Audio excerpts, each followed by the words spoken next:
Hello दोस्तों, Hindus फेस्टिवल.com में आप सभी का स्वागत है। आज हम आपके लिए लेकर आए हैं दशा अवतार व्रत कथा, पूजा विधि और फल।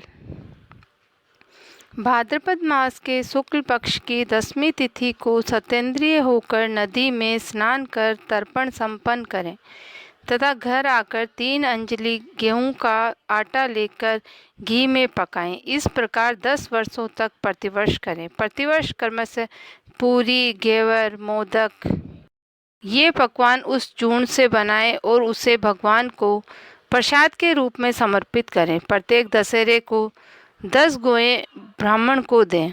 चांदी अथवा पीली मिट्टी की भी दे सकते हैं। नैवेद्य का आधा भाग भगवान को समर्पित करें, चौथाई ब्राह्मण को दें और चौथाई भाग पवित्र जलाशय में जाकर बाद में स्वयं भी ग्रहण करें। गंध, पुष्प, धूप, दीप आदि उपचारों से मंत्र पूर्वक दशा अवतार भगवान का पूजन करें। भगवान के 10 अवतारों के नाम इस प्रकार है: मत्स्य अवतार, कुर्म अवतार, वराह अवतार, नरसिंह अवतार, त्रिविक्रम अवतार, परशुराम अवतार, श्री राम अवतार, श्री कृष्ण अवतार, बुद्ध और कलिक अवतार। भगवान श्री दशा अवतार से प्रार्थना करें। 10 अवतारों को धारण करने वाले सर्वव्यापी संपूर्ण संसार के स्वामी हे श्री नारायण हरि, मैं आपकी शरण में आया हूँ। हे देव, आप मुझ पर प्रसन्न होइए। जनार्दन, आप भक्ति द्वारा प्रसन्न होते हैं। आप अपनी माया को से मुझ पर प्रसन्न हो। मुझे आप अपने धाम में ले चलें। मैंने अपने आप को समर्पित कर दिया है।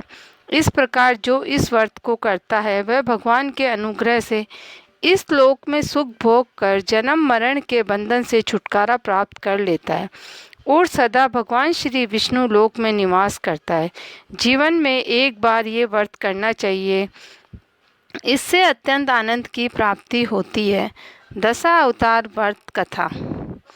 भगवान श्री कृष्ण कहते हैं कि राजन, सतयुग के प्रारंभ में भृगु नामक एक ऋषि हुए थे। उनकी पत्नी दिव्या अत्यंत पतिव्रता थी। वे आश्रम की शोभा थी और निरंतर गृह कार्य में संलग्न रहती थी। वे महर्षि भृगु की आज्ञा का पालन करती थी।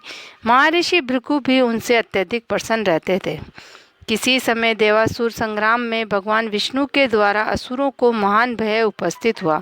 तब वे सभी असुर महर्षि भृगु की शरण में आए।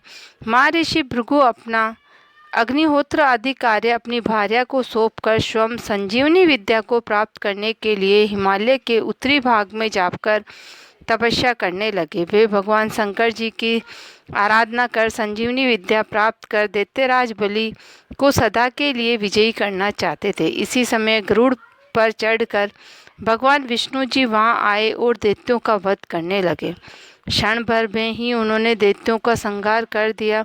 भृगु जी की पत्नी दिव्या भगवान को श्राप देने के लिए उद्यत हो गई। उनके मुख से श्राप निकलना ही चाहता था कि भगवान विष्णु ने चक्र से उनका सिर काट दिया।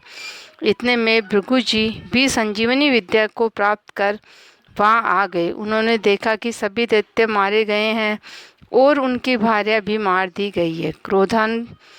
क्रोध के वशीभूत होकर भृगु ने भगवान विष्णु को श्राप दिया कि तुम 10 बार मनुष्य लोक में जन्म लोगे। भगवान श्री कृष्ण ने कहा, महाराज, भृगु के श्राप के कारण जगत की रक्षा के लिए मैं बार बार अवतार ग्रहण करता हूँ। जो लोग भक्ति पूर्वक मेरी अर्चना करते हैं वे अवश्य ही इस लोक में प्रसिद्ध होकर विष्णु लोक में स्थान प्राप्त करते हैं। जय बोलो विष्णु भगवान की जय।